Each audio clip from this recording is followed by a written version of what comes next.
Bonjour à tous, bienvenue sur l'invité. Nous sommes le dimanche 26 mai de l'an 2019. Bonne fête des mères à toutes les mères qui nous regardent en ce moment. Nous avons le plaisir de recevoir pour vous ce dimanche Éric Martin Sangan, juriste consultant. Il est membre du bureau politique de l'Union progressiste, acteur politique. Bonjour.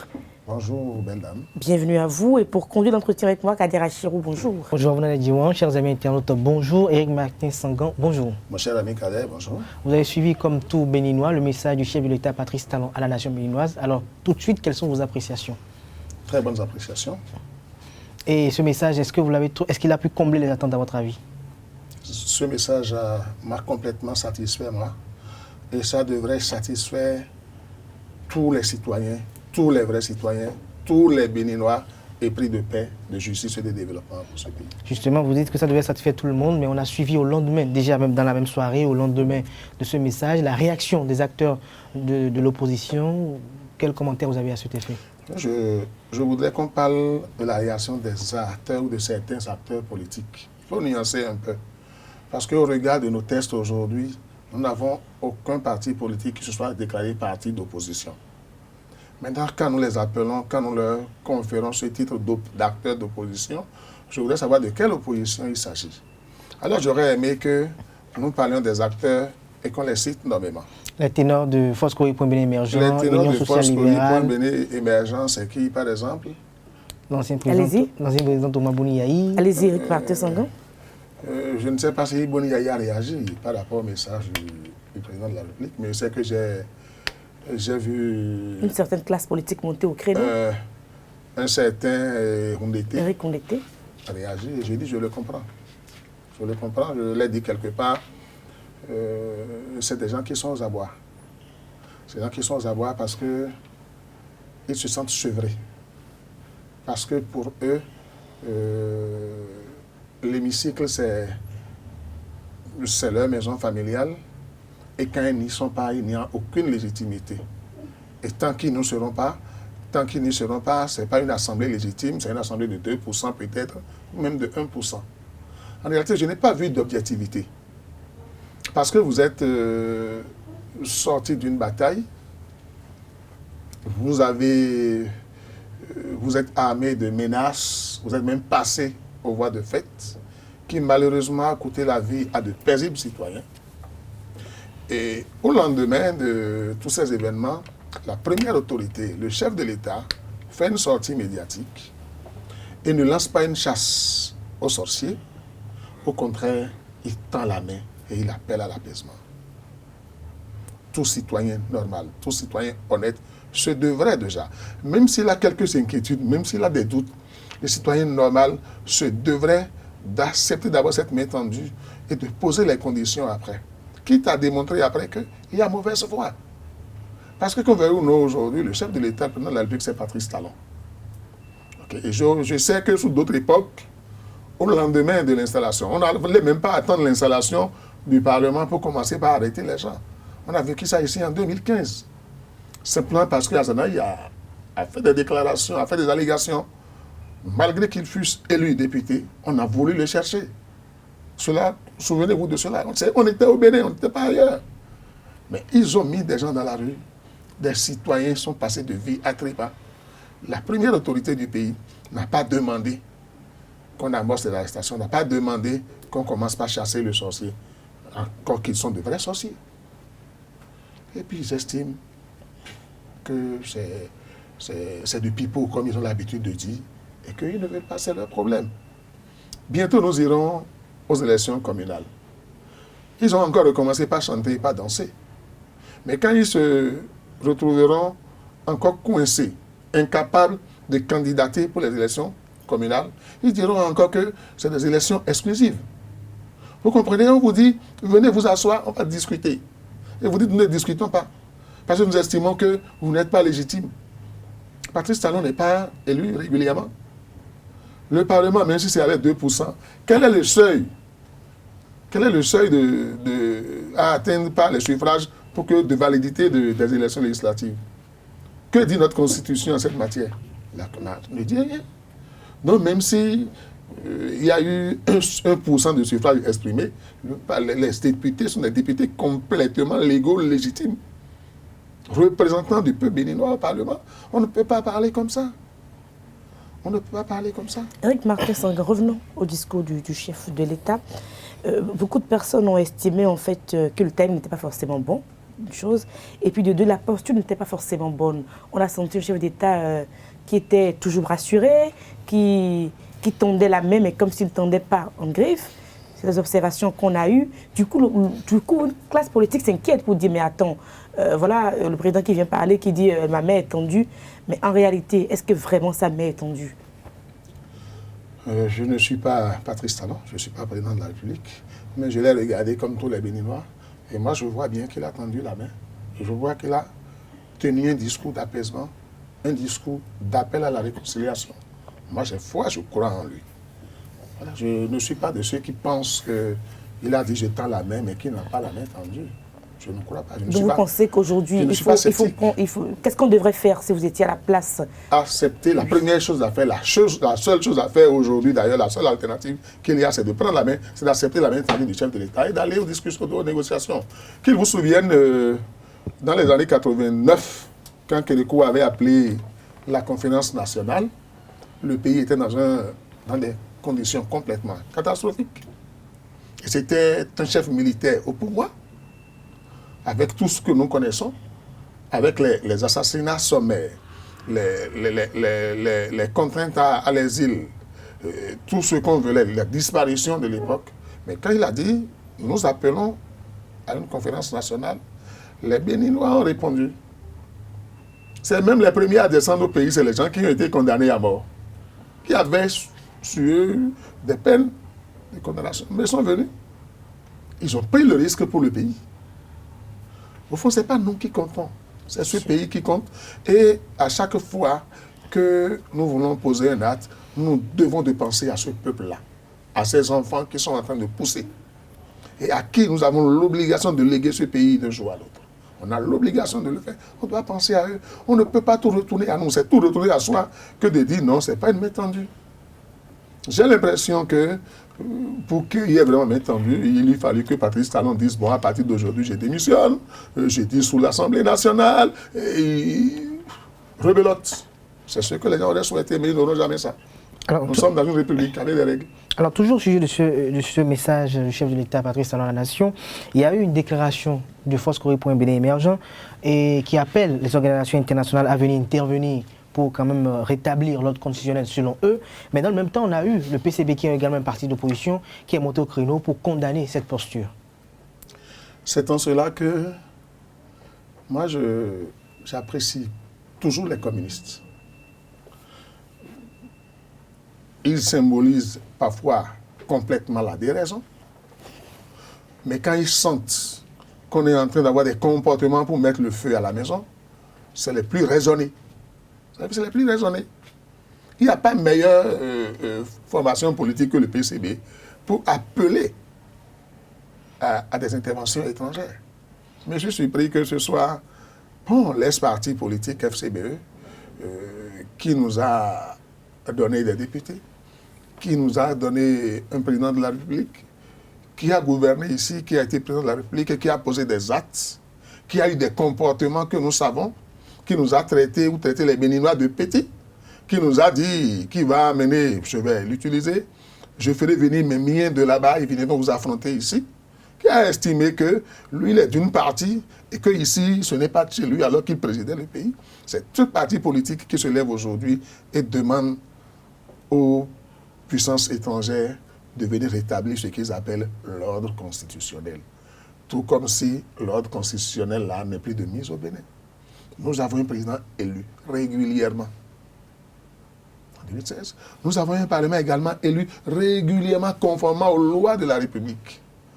Même s'ils disent que c'est 4%, c'est 30% ou c'est 10%. J'ai dit tout à l'heure, il n'y a pas de seuil, il n'y a pas de quotité. Il n'y a pas de quotité.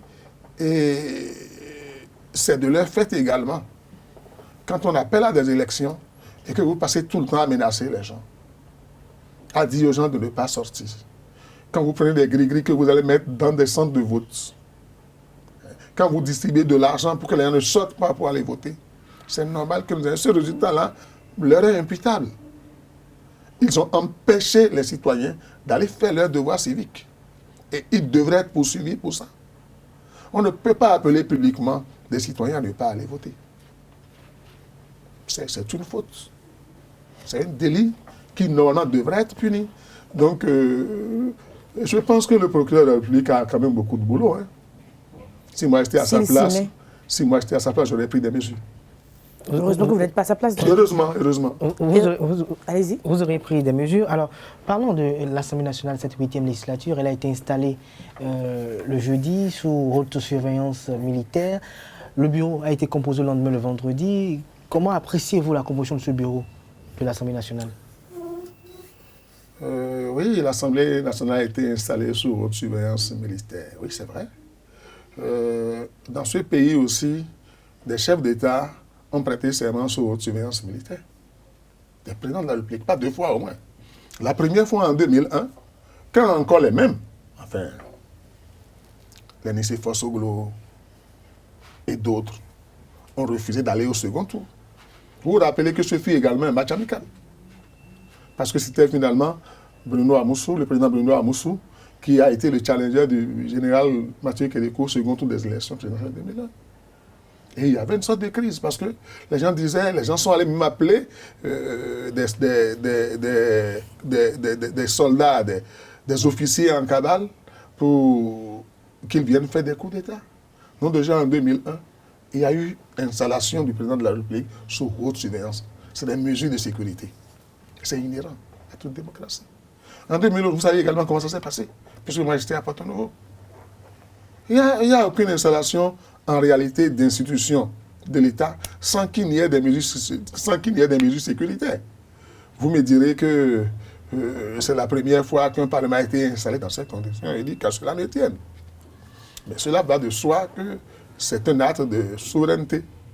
Et il importe qu'on l'entoure de toute la sécurité qu'il faut. Vu le contexte aussi.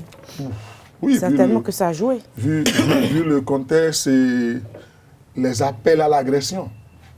Quand des personnalités se lèvent et disent, demandent à la population d'envahir la rue, vous voulez qu'on ne prenne pas de mesures? Vous voulez qu'on laisse encore les gens bloquer le pont de Porto-Novo ou envahir l'Assemblée nationale, agresser les militaires, agresser les policiers, agresser ceux qui sont censés nous protéger, que ces derniers se voient obligés de dégainer et que, comme l'a déploré la grande dame, qu'on enregistre encore des morts d'hommes. Maintenant, on a pris des mesures pour pallier à ça et puis ça a marché, l'Assemblée a été installée. Le bureau Présidé par Vlavonou, comment vous appréciez ce bureau? A été élu et c'est la première fois. Hein? C'est la première fois qu'au lendemain, depuis 1991 là, c'est la première fois qu'au lendemain de l'installation de l'Assemblée nationale, on est connu. Tout est allé très vite. Tout est allé très vite. C'est ça la rupture. C'est ça le changement. C'est ça le nouveau débat. Et le bureau de Vlavonou, pour moi, est un bureau consensuel. Avec une liste unique? Bon, c'est pourquoi je dis que c'est un bureau consensuel.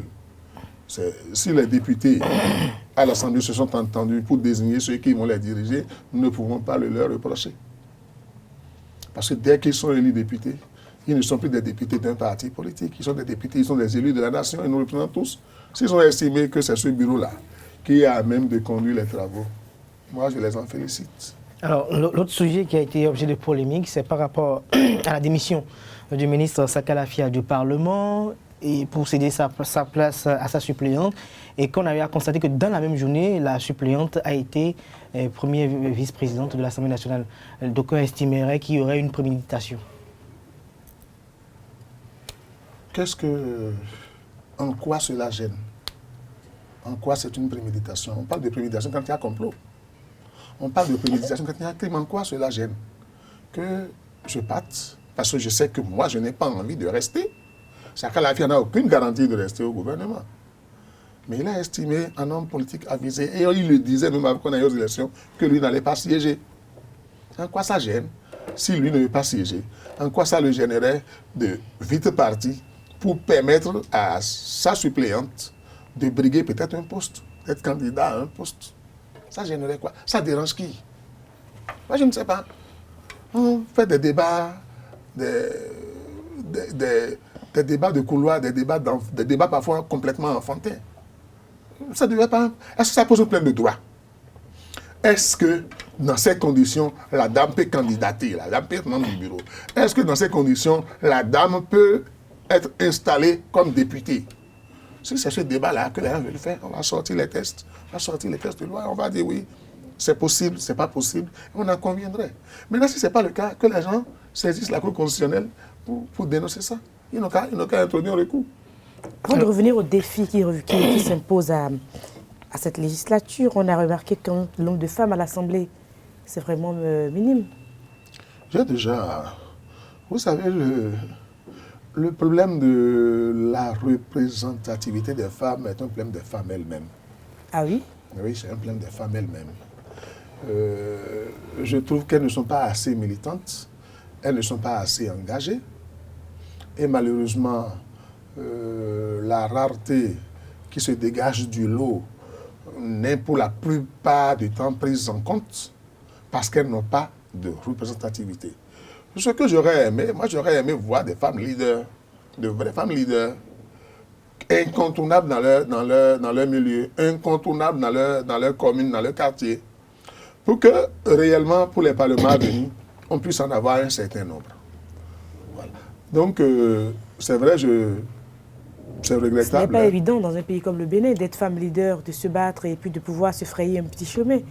Oui, mais hier, les gens nous auraient dit qu'aucune femme ne peut pas être présentatrice de journal télévisé. Hier, oui. Hier. Mais ça a évolué.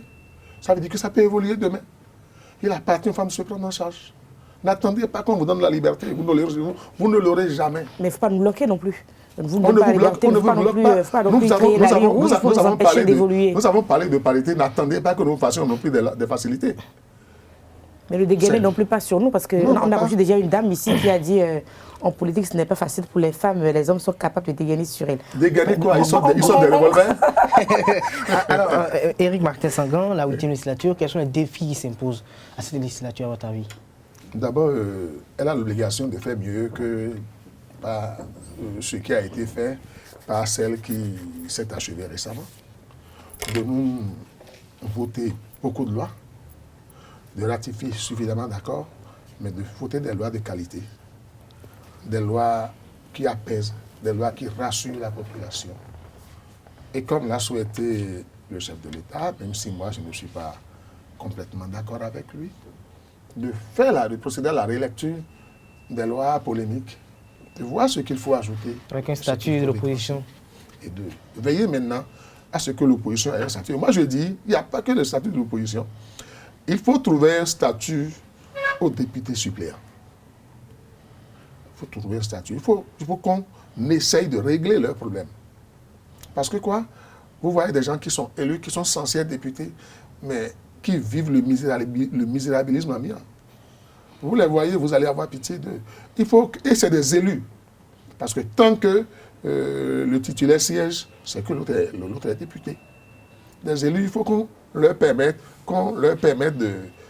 donne quand même, qu'on leur concède la place qu'ils méritent dans la nation. Alors, au sujet de cette législature, ne faisant pas la langue de bois, il y aura le projet de révision constitutionnelle qui fera probablement à nouveau surface. Quelle est la démarche que vous aurez recommandée aux députés de la 8e législature pour que cette révision constitutionnelle soit inclusive, participative et qu'elle ne suscite pas tout un tollé général? Je ne leur recommande aucune démarche particulière. La seule chose que je souhaite, parce qu'il ne leur appartient pas à eux de promulguer, ils vont voter, mais il appartiendra au chef de l'État de promulguer. J'aurais souhaité, puisque je conçois, je pense que la Constitution en elle-même a prévu le mécanisme de sa révision et qu'il n'y a pas de loi statique et qu'on ne modifie pas. Les États-Unis, il n'y a pas d'année où ils ne portent pas des amendements à leur Constitution. La France le fait assez souvent. Et nous-mêmes ici, on le fait sans le dire. Non, s'il faut le faire de façon formelle, j'aurais souhaité que, quelle que soit la démarche de l'Assemblée, que le chef de l'État consulte par un référendum la population. Qu'on ne dise pas que la Constitution a été votée à l'Assemblée. J'aurais souhaité que dans la mesure du possible, qu'il y ait un référendum constitutionnel, quelle que soit la démarche que l'Assemblée aurait utilisée. Est-ce que vous ne croyez pas qu'il y a des effets background avec, je dirais, ce à quoi on a assisté dans les élections législatives d'avril 2019, qu'il y ait une démobilisation, qu'il y ait des actions pour démobiliser la population à sortir à nouveau? Bon, il peut y avoir des velléités. Vous savez, ce qui s'est passé, c'est comme une grande pluie. Quand elle cesse de tomber, il y a toujours des flaques d'eau, mais avec le temps, ça se dissipe, ça sèche. Nos amis comprendront les jours à venir. Ils vont comprendre que certains d'entre eux sont nostalgiques d'un passé complètement révolu et que le peuple a décidé de tourner une page et qu'elle a définitivement tourné. Ils vont prendre raison. Alors, Éric Martin Senghor, toujours lors de cette semaine, la chambre administrative de la Cour suprême a rendu une décision qui rétrograde les inspecteurs de police Louis-Philippe Ondéon et Nazer Ounompé. Quelle appréciation vous avez de cette... C'est quand même assez extraordinaire. La loi est dure, mais c'est la loi. La loi est dure, c'est la loi. Dans tous les actes que nous posons, ou qu'on pose en notre faveur, faisons l'effort que cela reste dans la légalité. Tant que nous acceptons de biaiser avec la légalité, nous prenons le risque d'être rattrapés. Comprenez? C'est des amis que j'apprécie parce qu'ils se battent beaucoup pour que le Béninois soit tranquille, mais ils sont eux-mêmes conscients que dans le processus qui a conduit au décret portant la nomination au grade de généraux ou d'inspecteurs généraux, il y a eu des tests qui ont été piétinés. Il y a des tests qui ont été piétinés. Si ce n'est pas aujourd'hui, ça va se faire un jour. Si ce n'est pas aujourd'hui, il y aura une Cour suprême, il y aura une chambre administrative qui viendra dire non, à tel moment, on a marché sur les tests, il faut rétablir la légalité. Voilà. Maintenant, je ne dis pas. La Cour a pris une décision, elle va être exécutée. Mais il n'est pas interdit au président de la République de les renommer aujourd'hui. Si tant est qu'ils sont efficaces, le chef de l'État peut encore leur redonner le grade. Parce qu'ils sont, je crois, maintenant en train de remplir les conditions, ou qu'il reste peut-être quelques temps, ou que les conditions d'être nommé. Ça fait 4 ans après. Bon, donc aujourd'hui, on applique les décisions de la Cour suprême, mais ça ne devrait gêner personne si demain, le président de la République décidait de leur réattribuer leur grade. Ça, là, c'est de son ressort. Éric Martin Senghor, nous sommes presque à 2 ans de la fin du mandat du président Patrice Talon. Vous pensez que sur quel axe il devrait travailler ces dernières années? Nous avons passé 3 ans à vivre la rupture. Nous voulons maintenant avoir le nouveau départ. Nous souhaiterions jouir des fruits de la rupture. Nous voulons que, puisque moi je suis d'ailleurs progressiste, je suis socialiste, le souhait de mon parti est qu'il y ait beaucoup plus de social. Et que le panier de la ménagère s'améliore, que le Béninois se sente en sécurité et que les chantiers qui sont ouverts aillent à leur terme. Merci à vous, Éric Martin Senghor, Kadir Achirou. C'est un plaisir. Vous avez mot de fait? Non, c'est bon, merci. Merci à vous. Je rappelle que vous êtes juriste consultant. Vous êtes membre du bureau politique de l'Union progressiste. Vous êtes également acteur politique. Avec vous, nous avons passé en revue l'actualité nationale au Bénin. Nous sommes revenus sur le message du chef de l'État à la nation. Nous avons parlé des défis qui s'imposent à la 8e législature à l'Assemblée nationale. Nous avons donc abordé plusieurs sujets d'intérêt national. Merci à vous d'être passé sur le plateau. Bonne fête des mères à toutes les mères béninoises, à toutes les mères d'ici et d'ailleurs. Portez-vous bien. À dimanche prochain. Au revoir.